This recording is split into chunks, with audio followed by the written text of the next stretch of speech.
गुजरात की कच्छ की धरती पर फिर से चीते चहलकदमी करेंगे। गुजरात सरकार के अनुरोध पर केंद्र सरकार ने यहां पर एक संरक्षण और प्रजनन केंद्र की स्थापना को स्वीकृति दे दी है।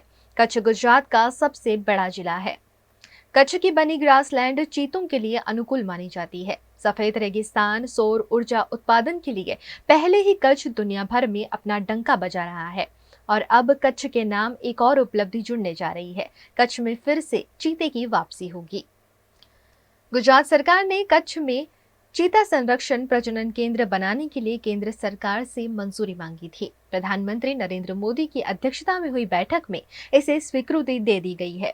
गुजरात के कच्छ के बनी में चीता बिल्डिंग सेंटर के लिए प्रशासनिक अनुमति मिले जाने से फॉरेस्ट विभाग ने तैयारियां शुरू कर दी हैं। बन्नी के भगाड़िया इलाके में चीता बिल्डिंग सेंटर में ही पिंजरे के अंदर बच्चों को बड़ा करने का आयोजन किया गया है, जिसमें पानी के पॉइंट 1 तालाब, आर्टिफिशियल शेड, बैठकर चीते का निरीक्षण करने के लिए माउंट समेत की सुविधाएं विकसित की जाएंगी। साथ ही पिंजरे में चीते को भी हर तरह की सुविधा प्रदान की जाएगी। बनी ग्रासलैंड डिवीजन के डीसीएफ बीएम पटेल ने चीता बिल्डिंग सेंटर प्रोजेक्ट पर मीडिया से बात करते हुए कहा कि इस प्रोजेक्ट का काम शुरू कर दिया गया है। आ प्रोजेक्ट अंतर्गत આપણે જે ડિટેલ પ્રોજેક્ટ રિપોર્ટ બનાવેલો જેની વહીવટી મંજૂરી 2 અઠવાડિયા પહેલાં આપણને ગુજરાત સરકાર તરફથી મળેલી છે. તો એ વહીવટી મંજૂરીના આધારે આપણે ટેન્ડરિંગ પ્રોસિજર અત્યારે શરૂ કરેલી છે અને એમાં ખાસ કરીને જે પ્રોજેક્ટ એરિયા છે 500 હેક્ટર એને આપણે ફેન્સિંગ જે કરવાની છે એના ટેન્ડરિંગ માટે તાંત્રિક મંજૂરી આપણે મેળવવાની પ્રક્રિયા કરવામાં આવેલી છે. ખાસ કરી બાંધકામની વાત કરીએ તો જે મુખ્ય બાંધકામ છે આ 500 હેક્ટર એરિયાનું ફેન્સિંગ છે, જે એવરેજ 10,000 મીટર જેટલું થાય છે રનિંગ મીટરમાં.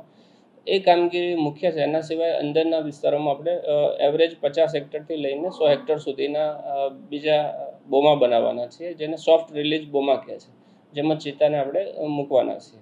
હાલ અમારા જે સ્ટાફ છે 5 સ્ટાફ એ અત્યારે પ્રોજેક્ટની કામગીરીનું ધ્યાન રાખી રહ્યા છે, પણ જ્યારે એકવાર ચિત્તા લાવવાના થશે ત્યારે દરેક ચિત્તા પાછળ મોનિટરિંગ ટીમને એલર્ટ કરવાનું પ્લાનિંગ પણ અમે કરી રહ્યા છીએ. ચિત્તા મુખ્યત્વે આપણે આફ્રિકાની જે સાઉથ આફ્રિકા અથવા નામિબિયા, કેન્યાની જે વસ્તી છે ચિત્તાની, ત્યાંથી આપણે લાવવાનું પ્લાનિંગ છે. એ એનટીસીએ મારફતે થશે અને ખાસ કરીને એરલિફ્ટિંગથી લાવવાના થશે.